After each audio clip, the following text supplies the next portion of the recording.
Welcome back to another episode of the Mainly Hoops podcast. We're back with another SEC team preview here. We've got the Alabama Crimson Tide. Before we do dive in, if you have been enjoying our off-season content, please go ahead and like and subscribe. We do appreciate everyone's support. Diving in here, Nate Oats, retooled, brought in a few guys in the transfer portal. What do you see for strengths on the offensive side of the ball for the Crimson Tide? Yeah, I mean, first off, it's going to be the transition offense as always. They love to run the floor. Not much needs to be said about that. They always play at just a hyper quick pace. But I mean, the floor spacing is typically very good as well. But I think it's especially great this season with this group. I mean, you have Aiden Holloway, Latrell Wrightsell if he's back to start the year.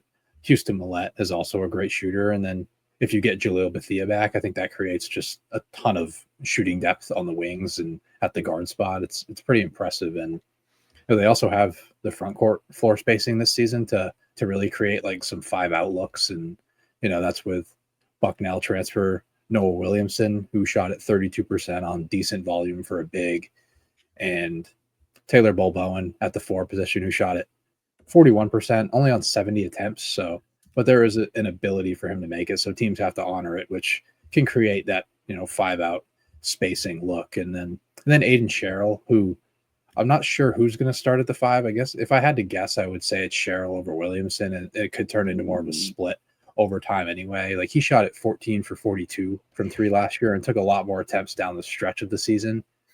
I don't know what to make of his shooting because he shot at 14 of 42 from 3, but he was 19 for 41 at the line last year, which is under 50%. It was just, is it going to translate to this year? Is he going to be able to provide any pick and pop ability, which is what he was doing last year?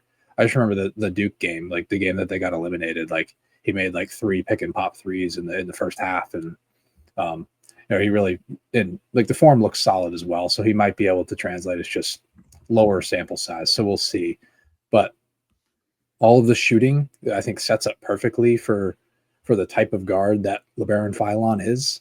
He's going to be able to attack the lane. He's going to be operating as the point guard this season, and I think he's just going to be able to attack the lane consistently, collapse the defense, and allow these guys to knock down open kick-out threes. It's a scary thing to think about with him, like because he's an unbelievable advantage creator in the half court and pick and roll. He has such a good burst and just like a slitheriness in the lane to get the spots that not many guards can get to. And when he has this much shooting at his disposal, it's gonna create a lot of upside for him, and it's gonna create a lot of upside for the shooting ability. And Alabama's all about either getting to the rim or collapsing the defense and knocking down a shrink 3, and that's just kind of what they're set up to do.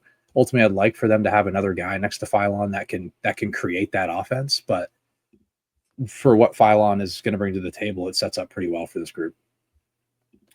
Yeah, I mean, like you said, this floor spacing should be elite, especially when it's healthy. The front court is fantastic in spacing the floor. I mean, even a guy like Noah Williamson, who, he's going to come off the bench probably, he shot it at, 32, 33%. So as a big man, shooting it at that percentage, to be around a guard, like you said, like Philon, who's really, rim-oriented guard, shot at like 31% from 3 last year. It should be, really, really good for his game and, for the overall success of this offense that wants to shoot threes, get to the rim, play fast in transition. Few things to note in terms of weaknesses on this side. One just concern first, I guess, is the overall health of this perimeter group. Latrell Wrightsell coming off, right? It was an Achilles. He's supposed to be back and fine. And, obviously Achilles injuries are different in today's world, basketball world anyway, than they once were. That used to be a career-ending injury pretty much. But, it sounds like he should be back. You've got Houston Millette, who's dealt with, his share of injuries. What'd you say? They burnt his medical red shirt, or they burnt his red shirt. Then he got hurt coming back. So, his health, Jaleel Bethea, as you'd mentioned, He's injured right now. Sounds like he's going to be out quite some time. It sounds like maybe at least 3 months. So that's definitely a concern. Just the overall health of the guard group. And with that, you kind of alluded to it already. A primary creator alongside Phylon in the backcourt. There really isn't another guy. Obviously, last year they had Mark Sears with Phylon. This year, like Aiden Holloway, that's not really his game, right? He's more like if he's going to put it on the deck, it's typically it's a shot fake and one dribble to the side, and the guy goes flying by him and he shoots the three, right? There's not a whole lot of like off the bounce creation in his game. Like last year, what was he? A 15.8% assist guy. He's just that's just not really his game. 211 3-point attempts last year. That he's just looking to really primarily shoot the three. So that's one area of concern. I just don't really see another guy alongside him. And then always a concern with a team that plays as fast a pace as Alabama plays would be, just their ability to take care of the basketball, especially where there isn't another guy alongside Phylon. Like last year, they were 146th in turnover rate. In his years at Alabama, the best they finished in turnover rate is 101st. They finished as low as 274.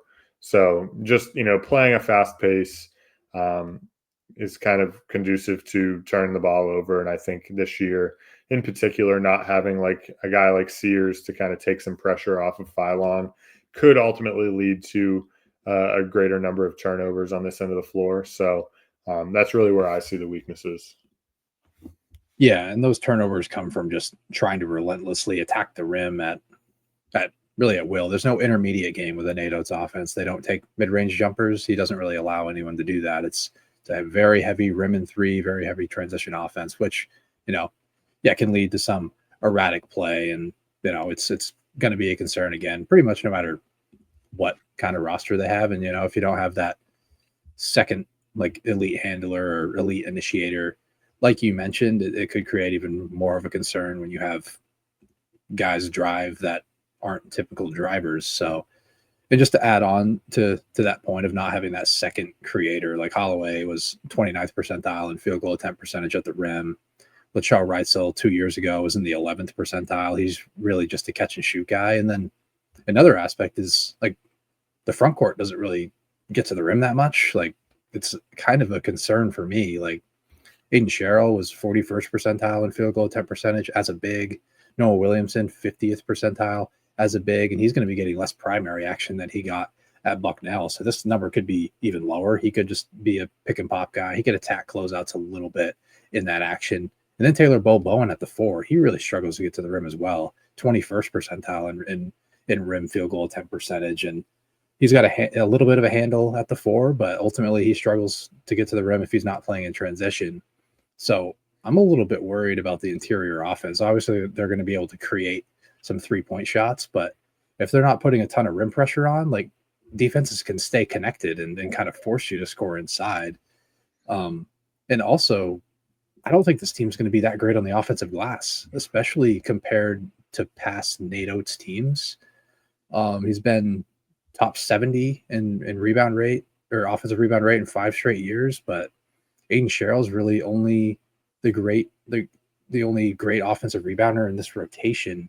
And he had a 13.2% offensive rebound rate, but just a 21% minute share. So it's not even a given that he's going to provide like that value over if he has like a 50% minute share. It could go down to like 10%, which is still fine. But you have a guy in Bull Bowen at the 4 who's okay, 7%, but he has a thin frame and he doesn't have the same impact as a guy like Grant Nelson or Mo Diabate did at the 4 position. So, and he's going to be playing most of his minutes at the 4, and I don't envision him getting kicked out of the rotation. And then Williamson as the backup big, 6.1% offensive rebound rate. And I think there's a little bit more in the tank with playing in more of a secondary role, but ultimately I just don't think he's a great offensive rebound talent. So that that creates some concerns for this offense. I don't think it has as high of a floor as it has had in the past. Yeah, no, that's definitely a fair point. Typically good on the offensive glass. Don't really project as well this year based on personnel. Couple other guys I wanted to quickly mention on the offensive end before we shifted to defense. Our two freshmen in London Jemison and Davion Hannah, who I think both also, have the ability to really space the floor quite well. London Jemison in particular, I think is really what's the word I'm looking for? He's really evolved his game. It seems like based on things I've watched, things I've read about him, it seems like he's really evolved as a shooter. To a point where he's a really competent high level shooter at 6'8". I think he can be a solid piece. Maybe in that like 4 spot off the bench. And then Davion Hannah, he was both these guys were in the top 40 of the recruiting class. I think they both provide a spark as offensive talents. So we'll see kind of what roles they play, but I think both guys are worthy of mentioning, especially like I mentioned with health, particularly in that backcourt being a bit of a question mark. Maybe Davion Hannah has to play a bit more of a role earlier on, where maybe they're easing Latrell Wrightsell back in. Houston Millette, we'll see what his health is. Bethea is going to be out, so maybe there's a role for him there. Yeah, those are 3 guys that are going to have to play roles. Like, I think it's more particularly on the defensive end, but I think all 3 of these guys, and like Amari Allen being that 3rd guy at 6'8" on the wing, I think they're going to be very important 2-way players for this team. They've all evolved with their jump shots over the past couple of years from what I've read, what I've watched a little bit as well. Yeah, for sure. So it's the Nate Oats way. You got to be able to shoot and get to the rim, right? So yep. Or be elite at one or the other. But shifting now to the defensive side, what strengths do you see on this side? Yeah, I mean, my strength here is just like the scheme. It's just that it's an analytically driven defense. Nate Oats is all about taking away catch and shoot threes and forcing teams into the mid range and forcing pick and roll handlers to operate off the dribble, which from a shot diet standpoint is a very analytically smart thing to do. His bigs are going to be running deep drop coverage. That filters opposing offenses into the strength of their defense, which is typically with their rim protection. And I think they have some plus perimeter defenders here too. It starts with Wrightsell. If he's healthy, hopefully the Achilles injury doesn't limit him. Maybe it will a little bit early in the season, but he's always been kind of their best perimeter defender while he's been here. So hopefully he's able to be even close to 100% of himself, because he'll be a real impact in that regard. And LeBaron Philon is a really good defender at the 1 and the 2. He's got good athletic traits, plays with a ton of intensity at 6'4". So those are 2 plus perimeter defenders. And we mentioned the 4-star freshman, those 3 guys, I think this is where they make their mark as more like positionless, can guard like 2 through 4 pretty competently, and, allow like Oates to kind of switch a lot of off-ball actions as well, because there's some guys on this roster that aren't all that great on this end. So I think those guys are going to have to come in at the very least play spot minutes, play in the more of a matchup basis as well. And it's going to be a high floor defense because of this style as well.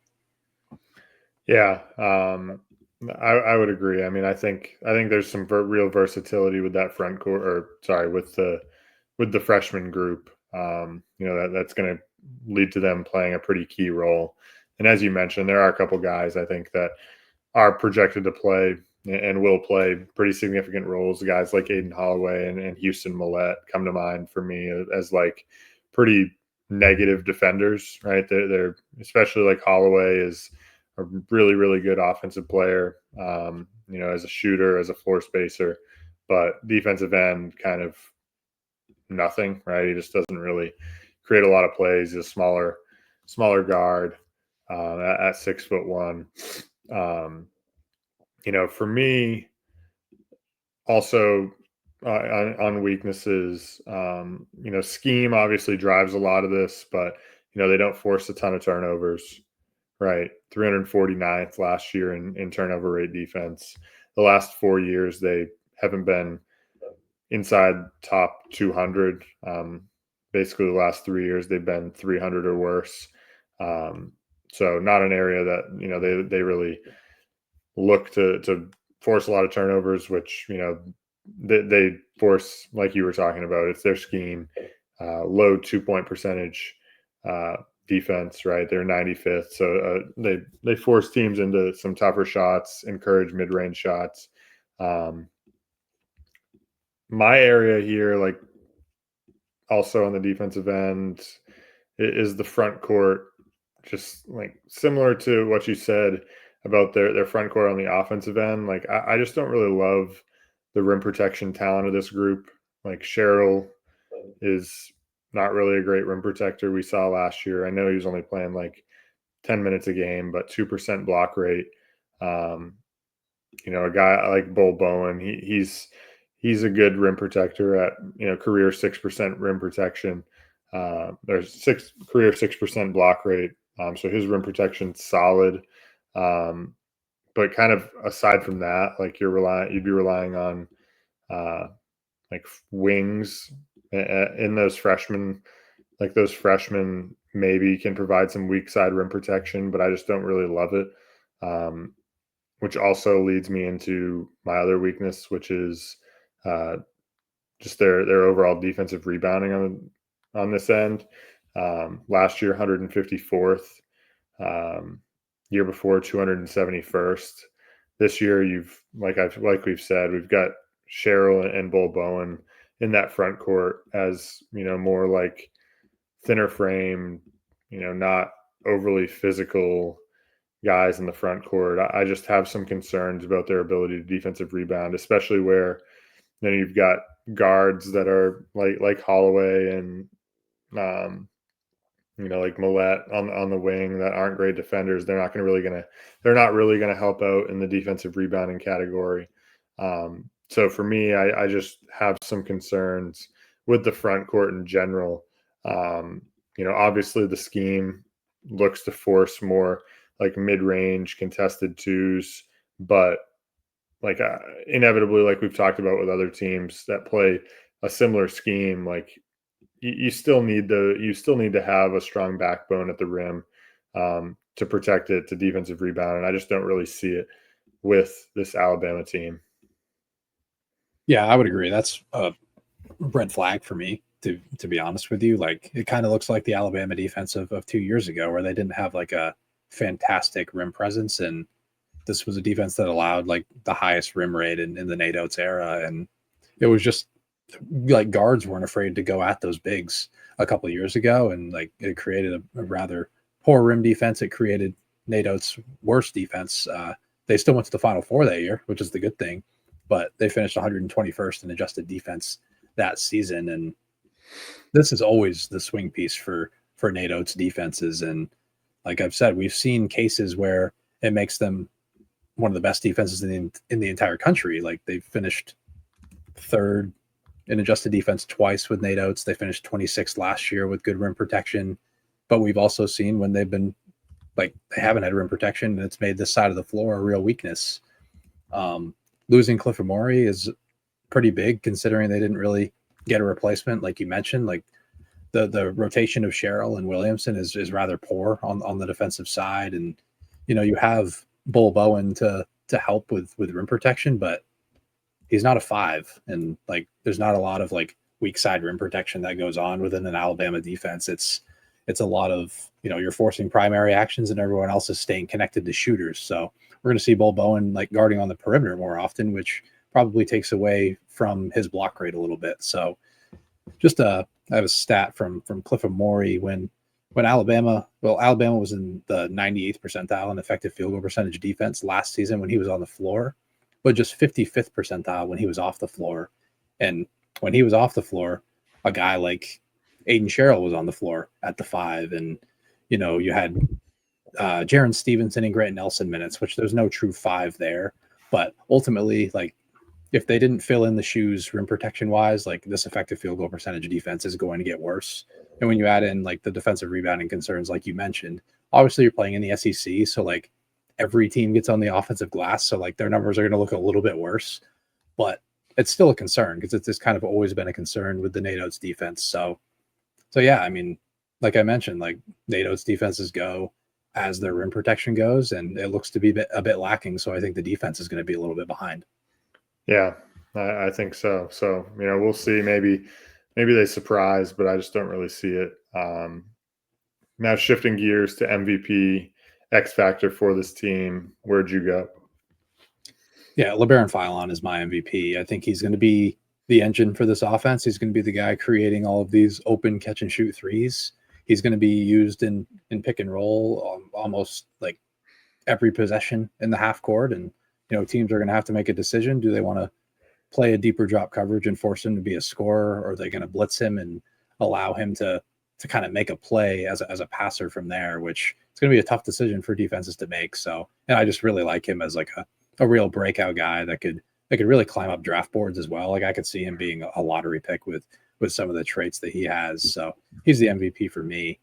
X Factor, I went with the Noah Williamson, Aiden Sherrill combo. Like I think this is the real swing skill of this entire roster. Like I mentioned, like Nate Oats defenses go as this unit goes. And if Williamson isn't able to step up, he had like a close to 5% block rate in the Patriot League, but I just haven't seen like the above the rim, like rim protection qualities. So unless he made a stride, and obviously we haven't seen enough minutes from Sherrill either. So maybe he's a little bit better, but I do think this is the most important aspect of this roster.